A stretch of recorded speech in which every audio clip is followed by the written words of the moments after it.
This is really an incredibly important topic, especially in 2025. I mean, just see where we are. I have the honor of leading an organization which is essentially an international organization that India has set up. It's called the Coalition for Disaster Resilient Infrastructure. My talk today will be in three parts. The first one, I'm really going to emphasize on disasters and why we need to pay a lot of attention to disasters.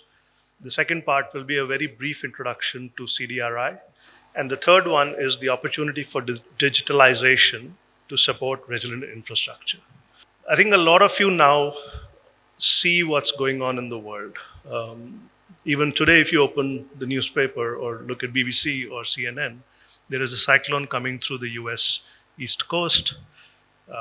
We had examples of hurricanes damaging, destroying power sector lines. This is Hurricane Maria. Puerto Rico did not have power for about a year. So disasters, we are seeing more cyclonic activity. We are seeing more floods. We are seeing more heat waves. There's a direct link to infrastructure. Melted roads, buckled railroads. This has a huge economic cost. So this is from 2021. Globally, about $112 billion of losses in asset damage. If you look at last year, you add all of the damage from wildfires in California, this number is actually four times that already. So there's a huge economic cost of disasters at a time when we're talking about Viksit Bharat, we're talking about building infrastructure, we're also seeing losses continuing to increase. Sadly for us, these trends are not going in the other direction. They are actually getting worse. Disasters are getting worse, particularly related to hydromet, floods, cyclones, etc. Last year was the hottest year ever recorded. So again, when you're building infrastructure that has to last 30, 40, 50 years, and last year was the hottest year, you can't ignore the fact that you need to now consider extreme heat as a challenge for your infrastructure. So in that context, the Honorable Prime Minister launched this coalition. We are a coalition. And with the ambition that countries around the world need to pay a lot more attention to how do we secure our infrastructure from disasters. For India, it's very real. We are building so much infrastructure in the coming decades that we have to start to understand how do we factor in risk in our infrastructure building or upgrading. At the same time, how do we bring this to other countries? There are countries around the world that are building infrastructure, upgrading infrastructure, etc. So it was a vision from the Prime Minister's office that India should really lead such a coalition. This was launched in 2019 at the Climate Summit in New York. I'm very proud to say that 50 countries have already joined CDRI, and there are 8 organizations. Actually, as of this morning, 9 organizations have now joined CDRI. The latest is CDMA from the Caribbean. And these are members who are essentially saying, this is a topic that's of interest to us, and we want to come together to share knowledge, to look at new ways of addressing this challenge. CDRI, the secretariat that I lead, is already now supporting around 40 plus countries around the world. These are all technical studies. These are all new kinds of research, frameworks to look at how do we integrate resilience into infrastructure planning.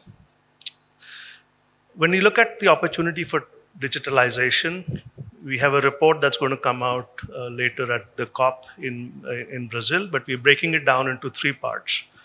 One is the data value chain. The second is the whole point of communication and the role of digitalization in communication during disasters. And then how do you support actions which can help to strengthen infrastructure, improve safety, etc. So we've started to, come up with a framing of how do we actually look at digitalization for resilient infrastructure. I'm going to use an example of a framework that we have developed, where if you look at the central part, the idea is that if you look at that flat line, when there is a disaster, your infrastructure asset stops functioning, or the road gets damaged, the bridge gets damaged, and there is actually a dip in its functionality.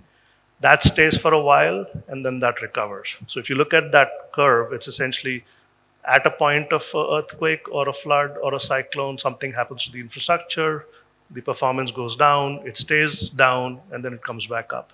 Resilience is actually about the ability of infrastructure to absorb. So how can you actually reduce the damage at the point of that event? How do you recover, reduce the duration of that period, and how do you recover faster? That's really when we talk about resilience, we're trying to push this agenda.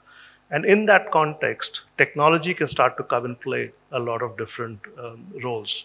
So for example, 3D printing of shelters and homes to recover quickly, 360 imagery in post-earthquake reconstruction, AI-tailored early warning. So all of these elements can support that whole concept of how do you reduce the impact of an event, how do you keep the period reduced, and how do you recover quickly. The other thing we've done is, because we now have 50 countries and we continue to add countries, we needed a common vocabulary to understand how do we talk to the finance ministry, the transportation ministry, the power ministry, to actually start to get them to pay attention to risk.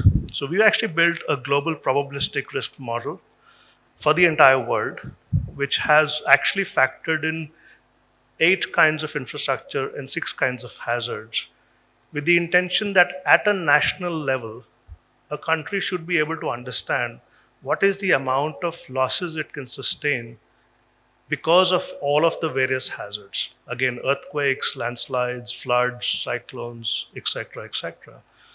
Now, when you start to aggregate that, you realize that a country like India, we can see in a given year about $32 billion of average annual loss because of disasters to our infrastructure assets. That's a very big number if you talk to the finance ministry. And then when you say that that's only the asset loss, that's not actually the economic loss. The economic loss is a multiplier of the asset loss. Certainly there's a lot more attention that we can get, because it's a topic that is still not well understood. Why do you need to pay attention to disasters? It's because of the economic loss that you can actually suffer if you're not paying attention to it. Second thing we've started to do is using, again, geospatial information for risk assessments. This is a very traditional, anybody in the disaster field knows what a risk assessment is. But then we actually started to use that for infrastructure. In this case, we actually worked with the government of Odisha to understand that in the 60-kilometer coastal area in Odisha, how will the power transmission distribution system function? Where are the vulnerabilities? And how should the government address that from a point of understanding? Certain risks need to be prioritized, certain areas need to be prioritized. So that prioritization actually we've done for the government, and they're now looking at building an entire program around strengthening the infrastructure. So again, digitalization for risk assessments is going to be more and more critical in the coming decades.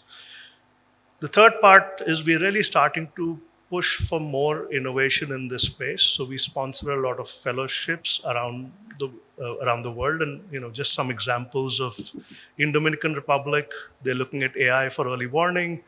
There was a team looking at how river morphology changes and what can be the impact on bridges over time. So again, there's a lot of opportunities, and I was looking yesterday, across 4 cohorts, we have about 25 such similar examples of innovation in using technology for understanding, how do you sort of look at newer ways of addressing risks.